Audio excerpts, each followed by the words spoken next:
Today on Football Scientific, we are continuing our team previews of the 8 teams in the UFL. Today, our first team we will talk about are from the UFL conference, and they are the Houston Roughnecks. Last year, the Houston Roughnecks had a strange transition to the UFL. They had previously been the Houston Gamblers. And at the time, there was going to be 4 USFL teams and 4 XFL teams coming to the UFL. That happened mostly except where the Houston Gamblers' name was dropped and replaced by the Houston Roughnecks.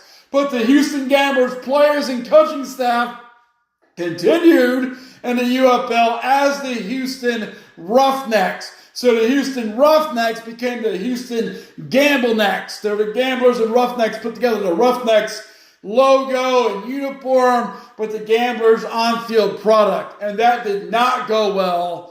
In the 2024 UFL season, the Houston Roughnecks came out, struggled with injuries, struggled with continuity, struggled with coaching, and they had a really poor season in 2024. This year, they should come out and have a little bit stronger start. They should have a good running game. They have a full house of running backs. I previously thought their quarterback situation was a mess, but they have announced that Anthony Brown will be their starting quarterback, so that's been cleared up a little bit. Their defensive line is strong. Their defensive backfield is bad. And Coach C.J. Johnson is not very good at managing his team and or game situations. It might be a slightly better season for the Houston Roughnecks. And the XFL conference, we had the DC Defenders. I had the DC Defenders coming into 2025 as a turnaround team. In 2024, in camp, they lost their top running back, Abram Smith, to a torn-up knee.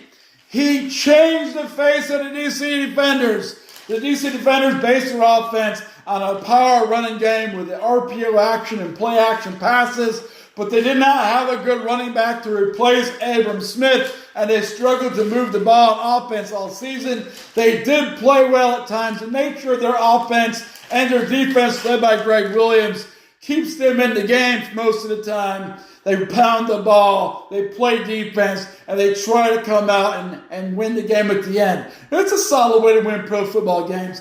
But this year they have Abram Smith back, so I really thought they were going to have a comeback season. But then their head coach, Reggie Barlow, has left to go become the head coach at Tennessee State University. Then yesterday, he said he's taking Fred Case with him. When? We don't know. Offensive coordinator. He's also taking Greg Williams with him, defensive coordinator. When's he going to do that? Maybe at the end of the season, maybe not. Now we don't know what it's going to be like.